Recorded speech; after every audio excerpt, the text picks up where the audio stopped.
na niveau ya communauté internationale nayebaki ke dossier ya Kanambe ezali mobulu na salaki ba voyage ebele na niveau ya Libanda bato bandomona ngai bazobenga Henri ozo voyager mingi. Et moi je ne peux pas m'hazarder à kokota na ba polémique stérile tant que notre peuple continue à mourir na Kinshasa parce que biso bato toza Libanda toza censé ya kolobela peuple ko dénoncer musalonga na sali plus d'abord ce qu'on y est na politique ce n'est pas pour défendre ba intérêt na yo privé pour lo ba ke lobby na ko non donc ceux qui ozoya déjà na idée wana tika sala ba makamu mutu oko sala ba faire na yo.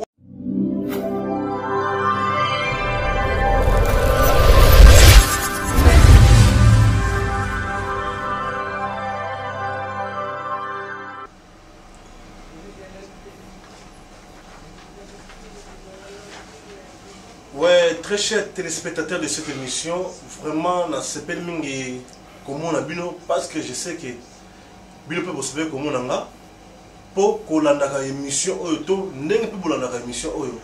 ils a dit après ba musala pe boye biete RVS qui na source que on a bino ba information vraiment récent parce que bato muso batuna mais comment mutu boye to mon ndenge nini est-ce que si j'ai oyo boye na moi ko pesa biso ya nonango mais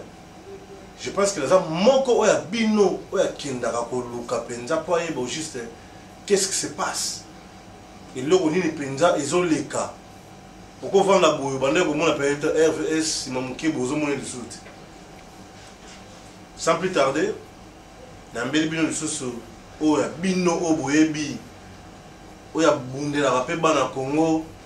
waza na posa pe ke bino boza informer na ba makamu mususu otozo benga Henri Mouké. Donc moi je représente bino ezate parce que bon monde déjà alors tous on a ba sujet oyo to kolovela lelo pe na ça mi tuna ona retourner lelo pour bien comprendre un peu au juste qu'est-ce qui se passe makambo ezande nini ke nini mbote papa Henri mbote papa Ricky na sepe mi ko na plateau nanga c'est parce que ça fait un bout de temps vraiment na talaki na ba télévision na côté na ba site internet na mona ki sauté et après j'ai compris que non aux alaki penda li banda ya mboka so so ba mboka ezali place oyo vanda penda mingi na bi ko zali congolais 100% mais vanda mingi na mboka ya libanda to na Europe mais ce qui nous ont mona to bandeko bino bolanda pour vous informer que donc azali bande Europe donc nenga zaboye azali bande Europe alors nena yeba na ba internet na ba TV na ba émission na ba Facebook aux hommes dans la société est-ce que ba téléspectateurs na biso ba ko yeba eza dû à quoi pourquoi silence en tout cas merci beaucoup papa Ricky d'abord biso tout landi ba événement ozolega na mboka na biso libanda mboka na mois de juillet août na pesa ki ba message moko boye pona kimia pona ba congolais tous ala toujours unis mais ça fait qu'à un moment donné moi trouble les ala ki moi mingi tu vois au moment des troubles les sages c'était donc je ne pouvais pas entrer dans un moment où la polémique na prendre la décision et kopelisa motote bien que bisomoko tozalaki vraiment inquiet to lobelaki ba message belé mais tozalaki attaqué de gauche à droite bien que to bando luka unité malgré dossier muneno divisaki ba congolais ya diaspora dossier il y a dialogue on appelle na zalaki contre dialogue na pesa ki position mais na lobaki ke ozala contre dialogue ozala pour dialogue il faut tozala uni parce que toza bana mboka moko toza ba serviteur ya peuple parce que na moment oyo assurance nanga ezalaki ke na moment oyo mutu moko te akoki kolekisa alias Kabila ezala na manœuvre nini ezala nde tozoyoka na mboka ke balingi basala ba référendum kabazolinga ba changer constitution na lobai na peuple congolais que moment essaie changer, il faut tous se préparer pour rentrer au pays avec nos projets. Donc batuba se positionner que Congo ya lobby na kosala nini ba mouvement o ezali banda o ezali niveau ya diaspora et s'organiser pour tout kita na mboka. Donc wana ezali message parce que natambolaka mingi nakutanaka na ba konzebele nakutanaka pe na batu na niveau ya communauté internationale na yebaki ke dossier ya Kanambe ezali mobulu. Na sala ba voyage ebele na niveau ya Libanda batu bando mona ngai bazobenga o Henri ozo voyage mingi série ko makambo ya Congo ezali mukuwa na bando yebisa batu ke non voilà Kanambe azana soutien makasi photo télémé la communauté internationale pour balacher mais balacher na yaki na message mususu pona opesa ke kimeza les ana mutu mon côté les ana politicien mon côté à kopesa lisusu Kanambe pema parce que Kanambe ba kimo asali communauté internationale et moniango opinion internationale et biango to yebaki ki Kaler to zayo lobaki ya plus de 10 millions de morts bato bando croire na bisote parce que série wana ba pays bando soutenir alias Kabila bazaiki ko étouffer dossier wana na média bando le kateme biso to créer qui mouvement na biso bana Congo on continue toujours à dénoncer qu'il y a des morts, on viole les femmes à l'est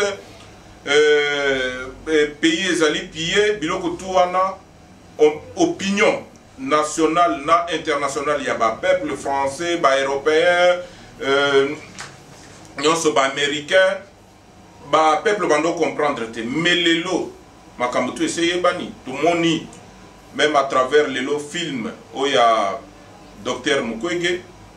lelo na niveau international opinion internationale nyonso ezoye ba crime ezo salama na Congo mutu azali na tete ya mboka wa azali censé ko garantir sécurité à peuple congolais sécurité des biens des personnes à sali en côté aza mutu moko ko diriger Congo te en plus yemoko azali côté ya makambo eleki na mboka azali complice na makambo ebele ezoleka na mboka souffrance ya peuple donc mutu wana akoki ko diriger lisusu Congo te et moment na ye esilaki yango monaki je ne voulais pas na tomber dans ba piège ya ba polémique stérile parce que ngana za wana te pona ko mona peuple na biso azala divisé te parce que biso moko tozo souffrir peuple na biso na mboka azo souffrir makasi peuple congolais à travers même film ya Docteur Mokebo komona que ce pays là ezali détruit par ba serviteur on a bengaka ba serviteur du diable bazana mboka donc pour dire que un dirigeant congolais a fait souffrir ndekone moko congolais quoi souffrir ndekona na congolais parce que okoko s'imaginer te que na est kuna batu bazo boma bazo côté la ba mama bazo violer ba basi bazo détruire ba nani ba mama bazo violer banamike bazo sala donc c'est horrible c'est comme si Satan est moko akongo vanda na Congo pour na ko détruire mais okomona na Kinshasa batwana bazo mibenga ba ministre bazo tambra na bakar mi ya minene ba député tous ces gens là et bazo komona pasi ya au peuple congolais te azomona même na niveau ya Kinshasa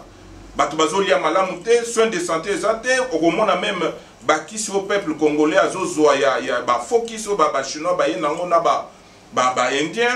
nyonso wana ezali na plan ya extermination ya peuple congolais et moi je ne peux pas m'hasarder ya kokota na ba polémique stérile tant que notre peuple continue à mourir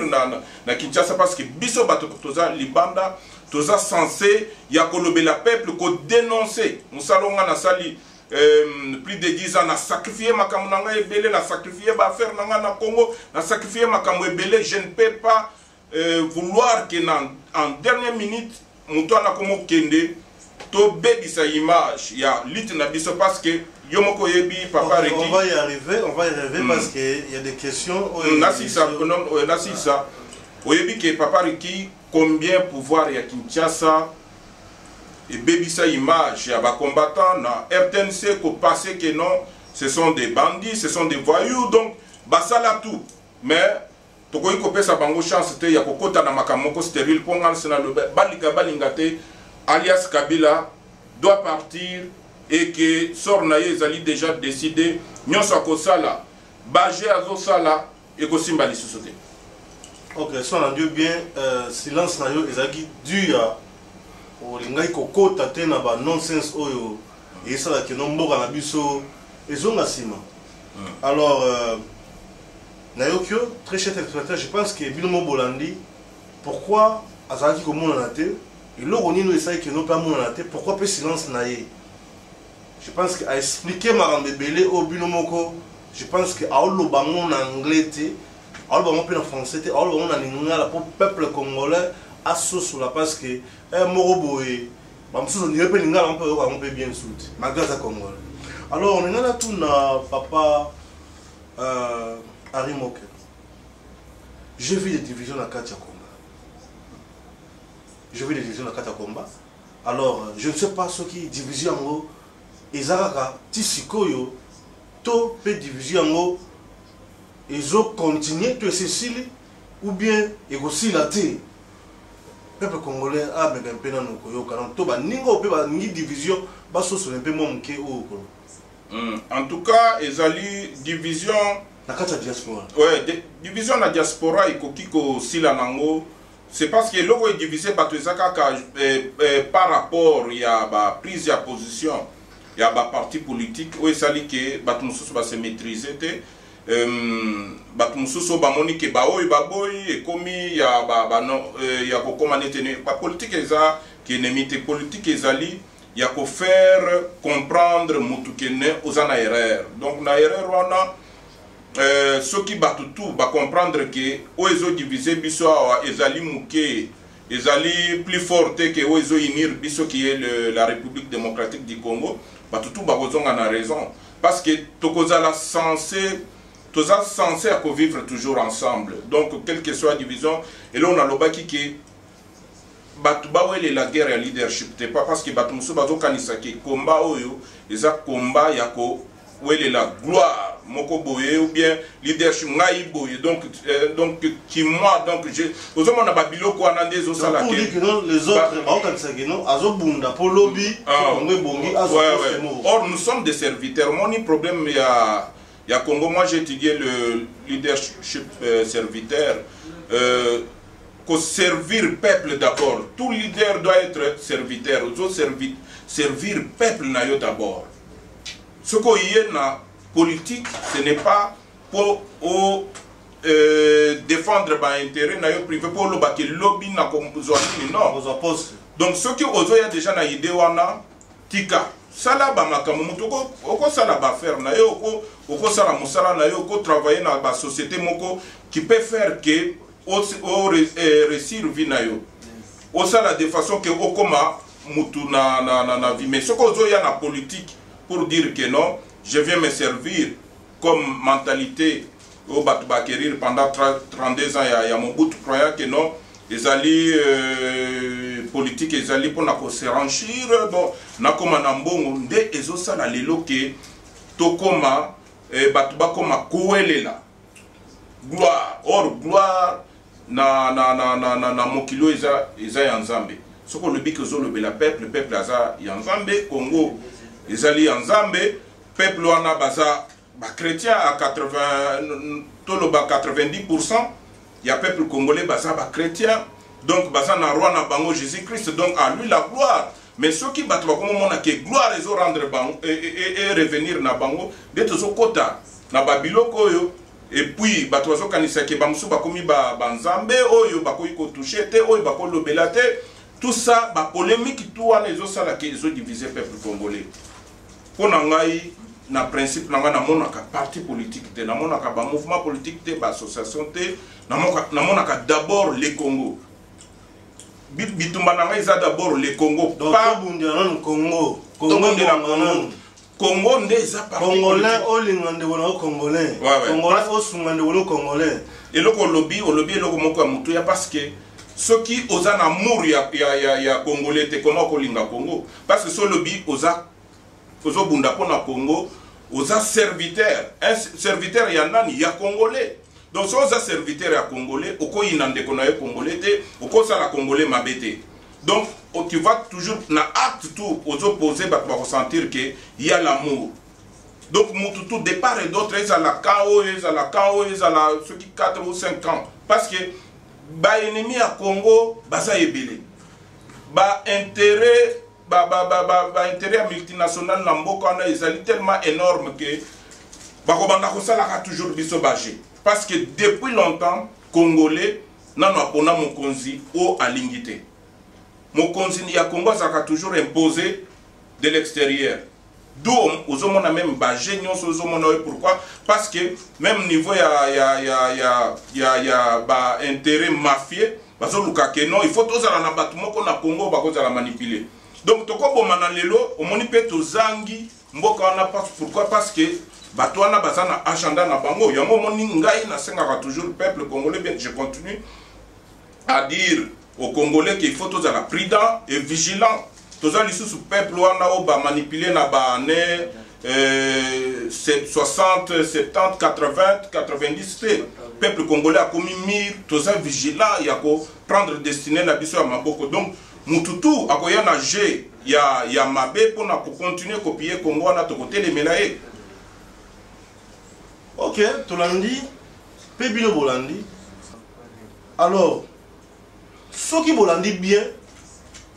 papa zoloba ke congolais il faut osungane ko congolais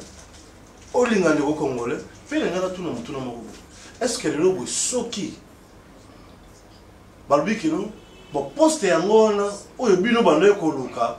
ezala polele yango wana etikali polele to mokonzi o aza en place tout toloba papa na biso oyo azo diriger mboka Congo lelo albi ke bon na tiki kiti yango wana. Est-ce que Congolais a la facilité na mutema mobimba pe a kitoko ya kopona ndeko moko pe Congolais na ki mutema malamu pe na ke no yete ata ya bundela ki na e Congo mais abika ke no ndeko oya diriger est-ce que loko wana ekoki ko ça? En tout cas ndeko d'abord et là on a biso que tozo bundela là tout d'abord to récupérer mabele na biso Congo est occupé. Toza plus de 80 millions de Congolais. Namboka na tous on a plus de 300 partis politiques. Libanda ba mouvement politique. Donc pour esa question il y a leader. Le problème est ça que tu retrouver mboka na biso toi soir ba institution moko forte que des hommes. Au moins le problème est ça liona biso toza na culture moko ya ba individu. Ba culture moko ya l'homme fort. Homme fort ni na cause ala na potoche na mutu mboka non. Problème est liona ezali problème il y a une institution forte, les hommes peuvent passer, bailler, servir Mboka, baleki, batumususu bailler. Quand élire un président de la République, tout le monde a eu en 2011, qui est président, tu sais que 2006, c'était Jean-Pierre Bemba, bien que Bapaya, imposé qui mutuna bango et Kanamba s'imposait qui par force. Toko koloba lelo te ke ndenge bato baloba ke non ceux qui sikoyo Kanambe bino bozana nani non mais ba congolais ba intellectuel bato non ce Congo d'ailleurs tout ça richesse ya liboso na Congo ezali nanu batu donc ezali ressources ya mboka ezana tout d'abord ya liboso eza batu bazana mboka na baza tellement ebele ke ceux qui toyokani to voter mutu asali mandat na ye aleki mutu mususu asali eza pas question ya ke mutu aye wana le bino je na commis président fondateur dictateur ya libela non donc c'est ça vision nanga ya bitumbo donc ya ko pona mutu eza na problème te ya on a lobaka ke congolais inutile ko wele ça parce que mboka na minute eza occupé ce qui pays na biso eza libéré entre nous bato bakobimisa ba ambition na bango politique ba projet de société na bango ba présenter na peuple à élire bango mais koloba sikoyo ke non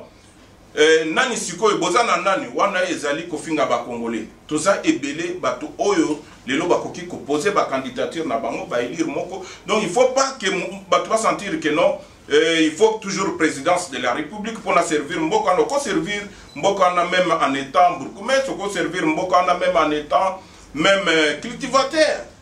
Vous avez servi mboka tout le monde a ba grand cultivateur ba hollandais ba kutu na mbongo ebele ba kosa biso na culture ya ba français que ce que vous amenez na bureau, ce que vous na poste ya commande nde oza mutu. Or okoki ko servir mboka na yo na ba makambo ebele ngai nde naza boye na sala ka politique, mais na mutu na nga na yibike ba makambo na nga na sala ka ba faire na nga na sala ka ça fait plus de 20 ans et 15 ans sikoyo na continuer toujours ko sala ngo. Donc il faut le battre que politique batu bazo ya pona ko seto ya ngono mona ke nani non na yoka kikutu mutu moko dernièrement kinke mulumba leki na TV5 France 24 azo lo bakeno tous en stock de compétences il faut qu'Alias Kabila a continué, c'est vraiment regrettable. Soni pour na Congo, soni pour na ba intellectuel congolais. Ok, merci beaucoup. Oui, je pense que nos téléspectateurs peuvent comprendre juste alors que division est bon aussi là, parce que normalement tout ça pour ça Congo est bon. Tout ça pour ça Congolais, tout à l'heure top, des gars que nos postes étaient boulons pour Mboka, donc je pense que Henri Moké a bêta cette minute. Alors on a tout dans les choses par rapport à la division, il y a G7 na Moïse Katumbi. Est-ce que ils ont comment par rapport à ça? En tout cas, bisoto Tolanda qui bateau ya majorité présidentielle ou sali ba démission na bango. Bon, na évité parce que ngai na mekaki ko analyser bazo longwa parce que balembi mutuana parce que basali na ye pendant 10 ans. Ba travailler na mutuana na Alias Kabila criminel ba participer na makambutu ya copier mbokana ko faire souffrir le peuple wana. Ce qui ba longo na sens ya que ba s'arranger derrière le peuple congolais. Là je suis d'accord. Mais ce qui ba bimé de façon que ba la force politique on a zo yoka que G7 pour baya ko micha liboso po na 2010 na mona ki lisusu mutu moko côté ya pouvoir à longo directement une année à sali parti politique directement au nom alinga comme appelé leader na kati ya opposition et les biloko eza biloko toujours déploré. Cela veut dire bon ngana za na pona ko tanga ba Congo mais bato ba yebi lecture politique ba yebi ba géo et beta bagana na Congo ya batu alongwe malamoko aliena mutuana babimi balingi pe baya pe babima ndena komo yoka non tolingi to soutenir oyo akoma chef de l'état. Non mon frère congolais, soyons sérieux. Bato ba piller ba participer na copier mbokana ba participer na ko détruire Congo. Depuis longtemps il toujours lo baké bato bazo kufa na est bato na ba démissionner te. Sikoyo na niveau international bakwa ki kanambe bango balobi balongo c'est bien ils ont pas idée à bien bolongo cela veut dire vous fragiliser mutuana mais vous fragiliser mutuana vous arrangez du côté de la population pour na mutuana koya pas pour maintenant dire que non tous se positionner maintenant pour encore venir gouverner. Si Alias Kabila part maintenant et ça koko ya na système na ye o ba compagnie qui est pendant 10 ans o ba détruire pays on o ba bouffer na ye. Donc cela veut dire ceux qui bimi il faut soit baya côté à peuple pas maintenant ba se proclamer comme ba chef ou ba grand leader. Non ba leader o ko bimamba ko leader après avoir volé dans la caisse de l'état ou yibi ou ko utiliser mbongo na ressources pour système et continuer. Parce que même mentalité ya bato ba travailler na kanambe et ça même mentalité ya bato ya o balinga ka Congo te bato ba occuper les gens qui ont fait souffrir notre peuple. Donc ceux qui ba démissionner, cela veut dire ba la qui s'apprête na bango ke kanamba zo kende après ko kende ya kanambe ba yeba pa permis pendant dans zo ka que non maintenant toujours ça la grande partie politique pour gagner l'élection en 2016. Là, autrement dit, comme au lieu de la G7 et comme G, moko bazo sala biso na mafia internationale pour bapion na bango ba travailler na kanambe o ba yebi ko yiba Congo parce que ba yiba kina batona banoko facilité ko détruire Congo, cela veut dire batona ba continuer. Non, il y a des gens na kati ya opposition o balite surtout libanda parce que na yebi pe na opposition ba pion ya pouvoir na bazali o bazo détruire opposition ba vrai congolais ba vrai patriote congolais bango nde ba serviteur ya pays wana soki kanamba kei bango bakoka ko diriger mboka wana bato oyo bazo démissionner maintenant bakozala peut-être à moitié pardonné parce que bango ba facilité et ils doivent montrer des preuves ba prouver na mokili Mobimbake, voilà, tu démissionné, potoko isa mutuana. Non, pas que démissionné, bokoti na quand il y a réserve moko boyepo, na 2016 boya olobano, bisonde toza fort, nous voulons encore diriger ce pays, basa le labino ba élection ya Lukota, ba tricher les sous ba remplacer bino pour continuité à système wana, je ne suis pas d'accord. Peuple congolais, soyez vigilants. Il faut totaler là, ba tout oyo ba zol qui ma côté wana. Tout checker bango bien, ce qui est ali, j'ai mon côté, ezoli, comme ça la peau, va dribbler toujours le peuple congolais comme d'habitude, parce que depuis 1960, tout ce là pona mokonzi, selon volonté na bisote, va dribbler kabiso kaka, va dribbler kabiso kaka. Donc, pour moi, il faut peuple congolais comme un martyr. Ce n'est pas bateau, babimi lelo, de nayoka bateau, il faut te soutenir bango, non. Donc, le reste des Congolais, tout baza libanda, o babundaki, bato baza na opposition, babundi des années, bako diriger Congo te. Ka bato bauti na système ya occupation, na malamoko, bosi bango, bakomi pouvoir. Non, ça, je n'accepte pas. Mais peut-être il va changer moi en vie, peut-être. Va changer à vie à la fin. À la fin, donc, tout le bas, à une année, il y a fin, il y a mandat, au bango basali des mandats, plus. Au Basalaki, il y a gouvernement de transition. Au Izaki, ici, il y a Sun City. Donc, Basali déjà bané, belé, balé, détruire le pays. Donc, il faut changer en dernière minute. C'était pour Bayoki que leur pion est lâché. Non. Non, ça va changer. Alors, ce qui est au lobby, qui est au Zaki na camp, il y a Bangouna, ennemi. Ce qui est au lobby. Au héros, il y a un camp, au Tchemulongo. Nasima ponako obundisa bango. Mais ce n'est pas que l'obake non que c'est déclaré baramoko que non toko sala pour to bengana mutoana opposition boya bot négocier na biso to za une force to so sali parti. Mais comment bato yo bato linga déjà nako démissionner nako kosenga peuple congolais basala beaucoup ko démissionner te au côté na mulongo bien au côté na mouvement moko boye pour na ko appuyer mais pas ndenge zolinga elekela que non bato mususu balobi non tel wana ndenge to moni vraiment to soutenir ye pour na 2016 on est comme aventure on est allé kosakana na peuple congolais. Oh, je pense que vous avez suivi Arimo il vient de parler. Il a vraiment parlé abondamment. Je pense que pour les amateurs Koyoka Ayoka, Penaibete, Bele Bayoki. C'est-à-dire, G7, Koyana Bango, Toko démissionner na Bango, Toko démissionner na Bango, et ça va pas bazarande à la Kelele. Va soutenir le combat où essaie Bandaki, pour bateau Bandaki, va sentir que Moussawana, ils ont kende, ils ont kende. Mais Bayate, pour battre le Maliboso, pour continuer les sous, ils ont le système, ils ont combattu les sous. Mais peut-être Balobi que un mot peut manier les est-ce que ça t'est que manier les bango siko que non, c'est que vraiment la stratégie nous c'est tout yekoluana, to zonga, to bima, pour tout commencer que les penza ou senge bani que les lobes na que non soki après mandat deuxième mandat mora accueillir musu pas remplacer. Est-ce que Barroso a une idée ou raté? Non, mais on est à Maïli et Simate, Bazan malin, ils ont compris que même Moutoulibanda ebi que Kanambe Asalaki Bagé. Nako ebi c'est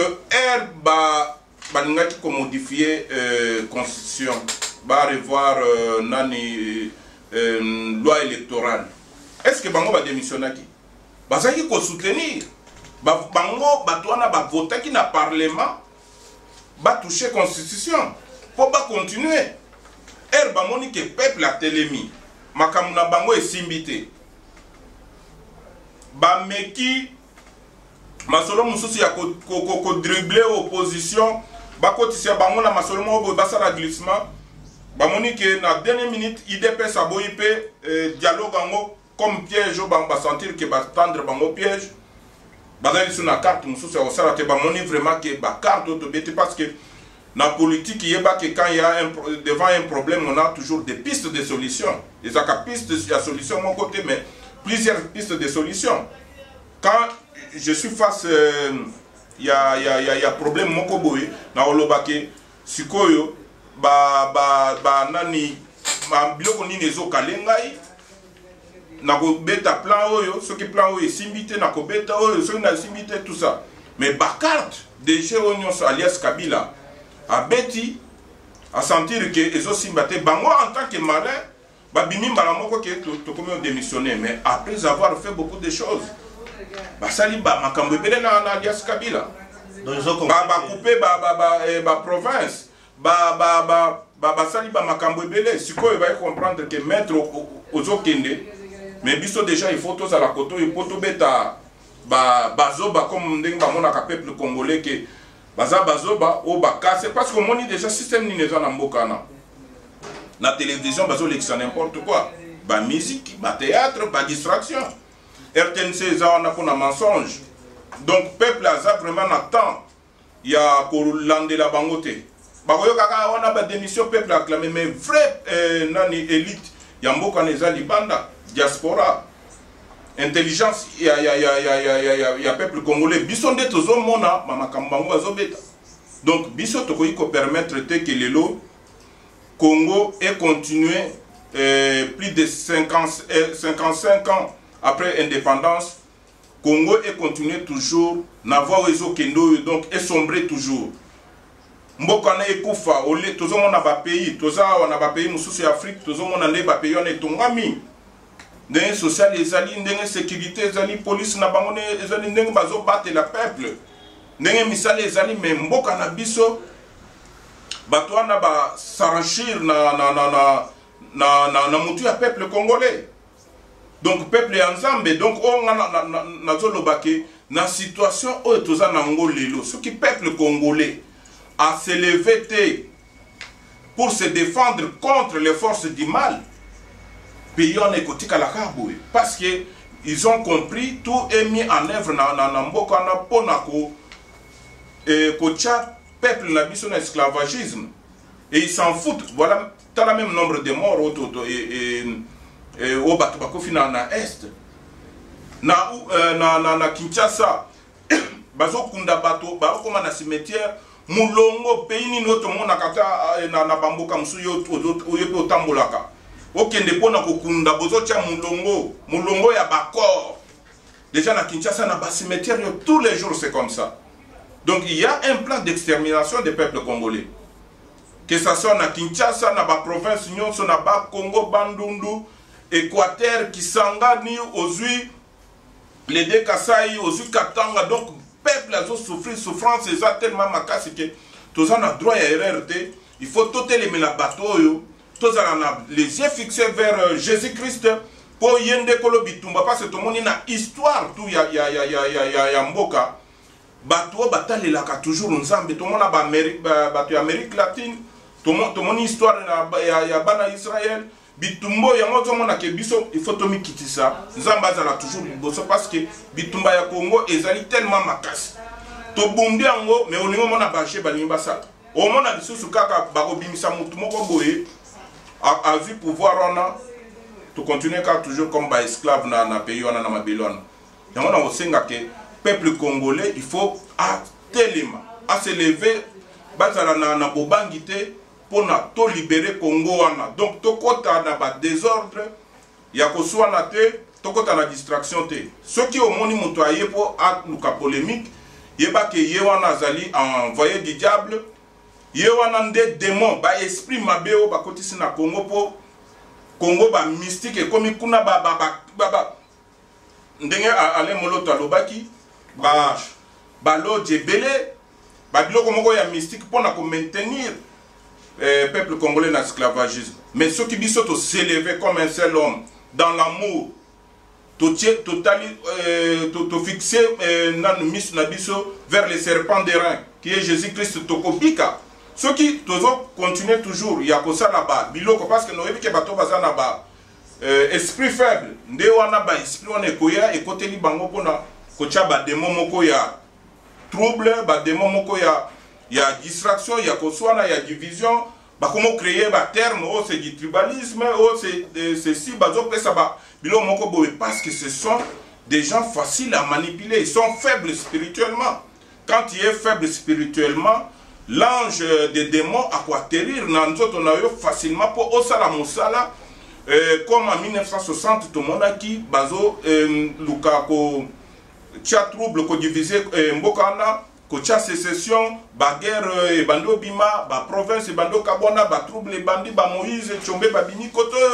na ba kalonji ba mulele donc trouble côté partout parce que c'est toujours ça les plans ya ko lukako détruire le pays wana balingi ba betango na 2015 pour ba moni que peuple wana telemi comment to créer babilo moko comment sentir na ba leader politique mususu ba comment de bela makambo tribal oyoka que j'ai été attaqué par tel tribu. Tout ça c'était préparé dans le laboratoire et alias Kabila pour se maintenir en mboko et comme tellement il faut diviser parce que ceux qui va diviser batouté moyen bolonga bango comme on dit un royaume divisé contre lui-même ne peut pas subsister. Donc ceux qui t'osent diviser et vous allez mon boule bomona to bundi bien nasuka ba parachuter battement oboye système est continué. Peuple congolais a continué toujours comme on a flou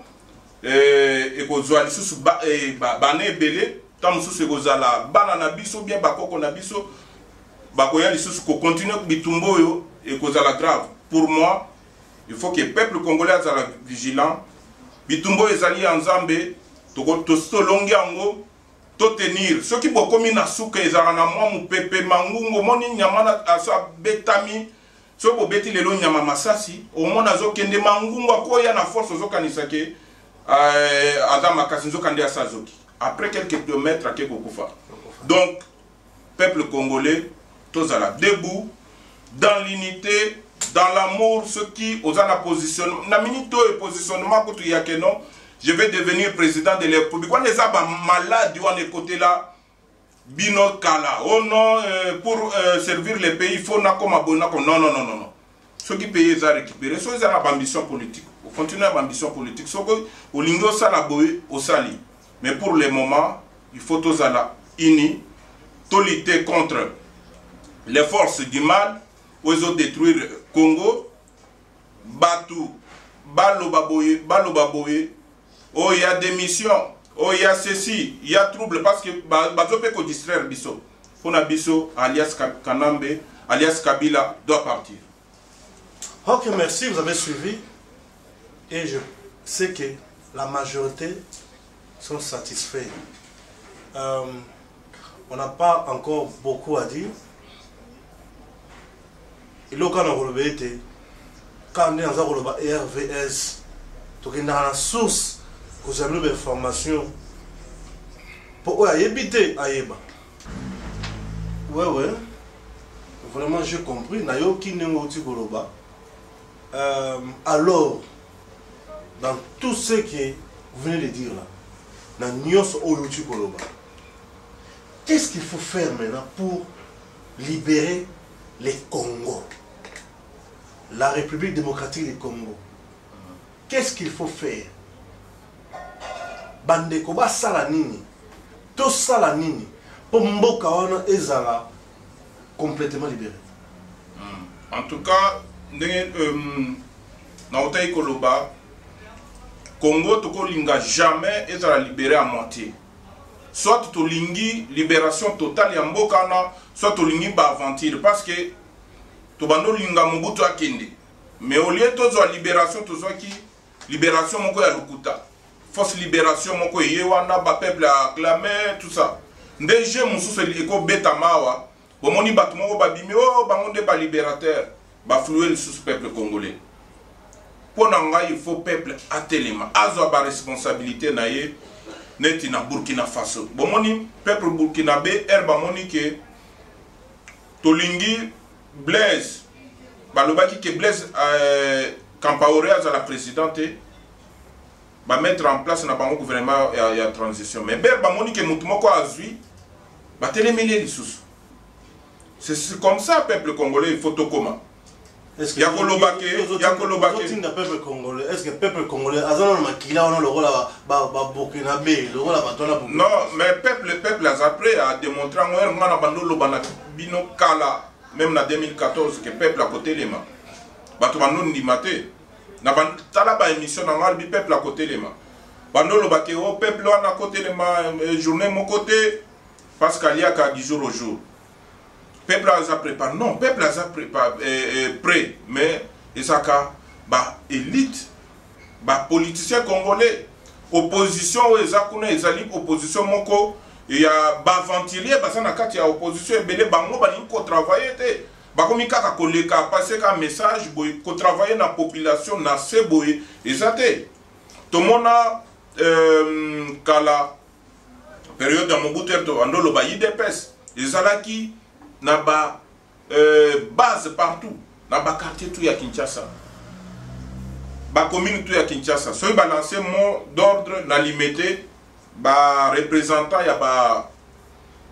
twana na banani bazo travailler mais mikolo yo ezali susute message comment uta na poto IDPS bazo travailler ba parti mususu na bazo travailler mais bazo travailler comme il faut parce que lelo ceux qui ba mouvement nyonso congolais to alobi to longoli ma makambo même ya ba parti politique batu batelemi peuple a kobi peuple abimaki mais peuple abimaki Hollanda ina RFI to lo ba sincèrement na Burkina Faso peuple abimi oyo ka ba Burkina be ba leader ma bango politique ba si bango na RFI ba lobi que trop c'est trop nous voulons le départ de Blaise Compaoré na landa bango tout na RFI, na France 24, na TV5. Mais peuple n'a pas rabimi na janvier. Hollanda qui ba leader en opposition à Kamando Loba. Oh non, nous voulons retirer seulement alinéa wana, oh ya loi électorale wana, c'est tout. Or biso na diaspora to ndo senga départ alias Kabila. On moni place contradiction ezali. Ceux qui siko balé kakabalo ba que non, trop c'est trop alias Kabila doit prendre les lois azate. C'est pour cela autrement, biso tozo travail moi personnellement nazo travailler na batu nanga bazana mboka, ba équipe nanga bazana kati ya mboka, ba mouvement nyonso bazana pona ko lakisa bango siko que peuple il faut se prendre en charge. Lelo moni même ba politicien ba komi ba lobi boyer moko peuple a landité. Pourquoi? Parce que peuple a komi kozala mir. Il faut peuple atelema pona ko telemela motu nyonso même ceux qui changement lelo et na kati ya mboka na. Ceux qui même yo aussi pouvoir, au sali mabe peuple a telemi, abangné tout le monde na la démocratie à Europe. Nous avons nini, que ba politiciens européens na ba américains, ba bangaka opinion na bango. Ayebi que soka sali mabe nani